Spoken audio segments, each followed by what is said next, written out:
This is the single most important thing you can do to thrive after divorce. My name is Kristen Johnson with myrenewedsoul.com, where I teach people how to thrive after divorce. And I was recently on a phone call with my friend the other day. Her name is Tara. We haven't spoken with each other in a while, but I was so excited to share with her that I was about ready to launch my book, Now What? A Guide to Thriving After Divorce, and I wanted to share with her. And after our conversation about catching up about exes and court cases and kids and pandemics and business and dating and love and all the things that two girls talk about, she asked me this question. She said, if you could narrow it down to one thing, what is the most important thing to do after divorce to thrive? My mouth began to water a little bit. It was such a juicy question. And I knew the answer. So as I listened to her finish her question, took a deep sigh, breath in, and took a deep sigh, and I said, keeping commitments to yourself. Keeping your commitments to yourself. Many of us fall into this poor pattern of making excuses why we can't do the things that are important in our lives. We had this self-sacrificing behavior in our marriages and with our kids, and it still exists today in our relationships, with our kids, with our exes, and it's a really poor pattern.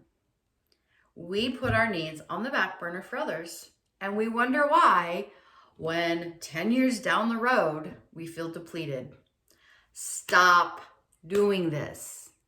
We are our best when we are abundant. Self-sacrificing behavior is a dead-end road and will leave you depleted. When we decide something is important to us, we make the time to implement it in our life. And guess what? You are the single most important person in your life. And you need to thrive. If you're not thriving, everything else is affected. So, if we're struggling, like my body was, like my mind was, like my business was, we have to make changes. I knew I had to make a change. When I kept choosing to drink and party, and I wasn't being my best person, I knew I had to make some changes. And it started with one habit, and that was to keep my commitments to myself. I had to start doing a few things, and I had to stop doing a few things. I made a commitment to wake up early, go to bed early, go to yoga 3 or 4 times a week, and to keep a schedule. I also made the commitment to stop partying on weekdays and weekends. I stopped eating crap foods, and I stopped hanging around low-level energy friends. I reminded myself daily what was important to me, and I kept those basic commitments to myself.